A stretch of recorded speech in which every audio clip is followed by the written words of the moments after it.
Hello friends, मैं आज आप लोगों के लिए 5 फ्रेजेस लेके आया। 5 ऐसे शब्दों के समूह लेके आया हूँ जो कि हम लोग डेली लाइफ में यूज करते हैं। किसी को भी साधारण भाषा में बोलना होता है तो इसका प्रयोग करके ही हम अपना काम करते हैं। तो इसको हम लोग शुरू करते हैं और कोशिश करते हैं कि इसको हम समझें कि उदाहरण के साथ इसका यूज कैसे और कहाँ पे किया जाए। जैसे आर यू श्योर, क्या तुम सहमत हो, क्या तुम्हें यकीन है। Are you sure that Rohan will come today, क्या तुम श्योर हो, क्या तुम्हें यकीन है कि आज रोहन आएगा। Are you sure that you will complete your course today, क्या तुम्हें विश्वास है कि तुम आज अपना कोर्स कंप्लीट कर लोगे। Are you sure you will reach the school at the time, क्या तुम्हें विश्वास है कि तुम स्कूल टाइम से पहुंच जाओगे। Are you sure that you will complete your course, क्या तुम्हें सहमत है या क्या तुम्हें यकीन है, क्या तुम्हें विश्वास है कि तुम अपना कोर्स समाप्त कर लोगे। Are you sure you will learn English, क्या तुम्हें यकीन है कि तुम इंग्लिश सीख लोगे। Means you have starting to learn English, आप इंग्लिश को सीखना कोशिश कर रहे हैं, लेकिन आर यू श्योर, क्या आपको भरोसा है, क्या आपको यकीन है कि आप सीख लेंगे। यस, आई एम श्योर, मैं श्योर्ड हूँ, मुझे यकीन है कि मैं सीख सकता हूँ। ये हो गया पहला उदाहरण, आर यू श्योर। ऐसे देखिए, जैसे घर कोई आया हुआ है और वो जाने वाला है, वो जाने के लिए कह रहा है कि मैं चाहता हूँ कि मैं चला जाऊँ क्योंकि शाम हो रही है। तो जो माता जी रहेंगी या दीदी जी रहेंगी वो कहेंगे आर यू श्योर, पक्का।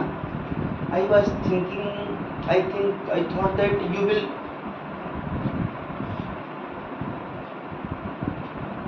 लिव हियर टुडे, आज आप यहाँ पे रुकोगे, आज आप यहाँ पे रहोगे, but you are saying that you are going. So next word meaning I हम लोग देखते हैं। नेक्स्ट फ्रेजेज, इसको phrase as far as I know, जहाँ तक मैं जानता हूँ, जहाँ तक मैं जानता हूँ। As far as I know, इन सब के बाद क्या होता है कि इनके बाद आप कुछ ना कुछ जोड़ सकते हैं अपने बात में। जैसे जहाँ तक मैं जानता हूँ वह लड़का चोरी नहीं कर सकता। As far as I know this guy can not be thief, वह चोर नहीं बन सकता है या कैन नॉट चुराना, steal anything. As far as I know he is weak in math, जहाँ तक मैं जानता हूँ वो मैथ में कमजोर है। As far as I know Rohan या Karishma don't know how to ride the bike, जहाँ तक मैं जानता हूँ as far as I know Karishma don't know how to ride the bike. ये हो गया जहाँ तक मैं जानता हूँ। जहाँ तक मैं जानता हूँ कि इंग्लिश पढ़ना बहुत कठिन नहीं है।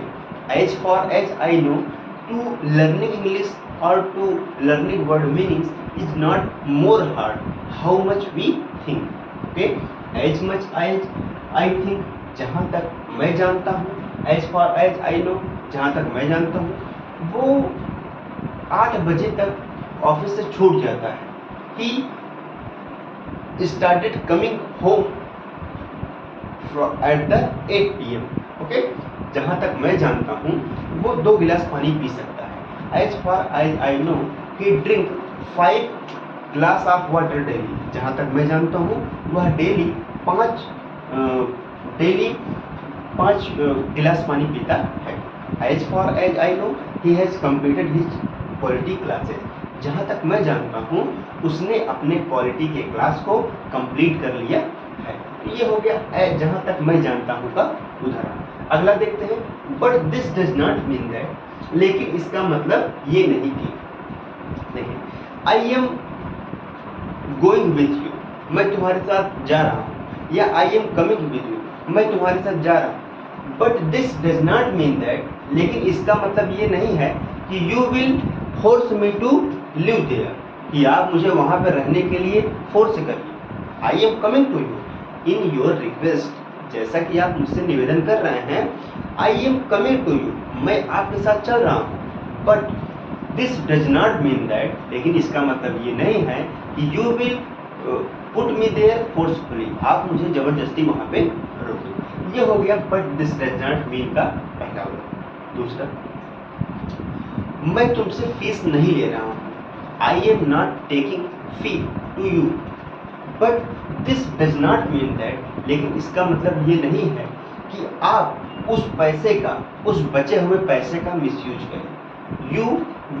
You misuse the rest money और the saving of your money, you will misuse that. Okay, I am not going to teach you math, मैं आपको पढ़ाने नहीं जा रहा हूँ मैथ, मैं आपको मैथ पढ़ाने नहीं जा रहा हूँ, but this does not mean that, लेकिन इसका मतलब ये नहीं है कि no one will teach you math, आपको कोई मैथ नहीं पढ़ाएगा, इसका मतलब ये नहीं। If I will not going to teach you, but this does not mean that no one will teach you math. Okay, next, अब ये हो गया, लेकिन इसका मतलब ये नहीं है क्या हुआ।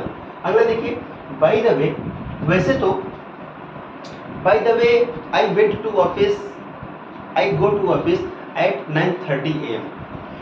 बाय द वे, वैसे तो मैं 9:30 बजे ऑफिस के लिए निकल जाता, but this does not mean that, लेकिन इसका मतलब ये नहीं है कि आई can not go at 9 AM, मैं 9 बजे नहीं जा सकता हूँ, ऐसा इसका मतलब नहीं। ठीक है, by the way I return from the office from at 7 o'clock। Okay, मैं अपने ऑफिस से 7 बजे वापस आता हूँ, लेकिन इसका मतलब ये नहीं है कि मैं 5 बजे नहीं आ सकता, but this does not mean that I can not return at the 5 PM। Okay, वैसे by the way there are many friends in my office, वैसे तो ऑफिस में मेरे बहुत सारे मित्र, but this does not mean that, लेकिन इसका मतलब ये नहीं है कि I daily meet to everyone, मैं सबसे रोज मिलता ही, समझ रहे हैं, but this does not mean that, इसका मतलब ये नहीं कि मैं सबसे मिलता है। By the way I teach here English, वैसे तो मैं यहाँ इंग्लिश पढ़ाता हूँ, but this does not mean that, लेकिन इसका मतलब ये नहीं है कि आई can not teach you the world map, geography, polity और एनी अदर सब्जेक्ट, इसका मतलब ये नहीं है कि मैं आपको कुछ और नहीं पढ़ा सकता हूँ। अगला क्या कह रहा है, डू यू एग्री, क्या तुम्हारी सहमति है, क्या आप सहमत हो। मैं इंग्लिश पढ़ाने में अभी एक्सपर्ट नहीं हूँ, डू यू एग्री, क्या आप सहमत रखते हैं। I am trying to teach English here, do you agree, क्या आप सहमत हैं, क्या मैं कोशिश कर रहा हूँ, आप सहमत हैं। As far as I know, जहाँ तक मैं जानता हूँ, my level of teaching is not best, मेरे पढ़ाने का तरीका जो है वो बहुत अच्छा नहीं है, but this does not mean that, लेकिन इसका मतलब ये नहीं है कि I am unable to teach a single thing, मैं थोड़ा सा भी पढ़ाने में असमर्थ हूँ, इसका ये मतलब नहीं। डू यू एग्री, क्या आप सहमत हैं, क्या आपकी सहमत है। आर यू श्योर, क्या तुम्हें विश्वास है कि I will able to teach English, क्या मैं इंग्लिश पढ़ाने में एक्सपर्ट हो सकता हूँ या कभी भविष्य में कुछ मुझे और अच्छा आने लगेगा। डू यू एग्री, क्या आप सहमत हैं। As far as, by the way, वैसे I am giving here 5 minutes daily, मैं यहाँ पर रोज 5 मिनट दे रहा हूँ, but this does not mean that, लेकिन इसका मतलब ये नहीं है कि मैं हमेशा 5 मिनट या 10 मिनट की ही क्लास लूँगा। I will take classes only for 5 to 10 minutes। Okay, as far as I know, जहाँ तक मैं जानता हूँ, this time I have not enough time. Okay, this time I have not enough time for teaching English. As far as I know, जहाँ तक मैं जानता हूँ, मेरे पास अभी पर्याप्त टाइम नहीं है, because but this does not mean that, लेकिन इसका ये मतलब नहीं है कि मैं हमेशा ही ऐसे बिजी रहूँगा।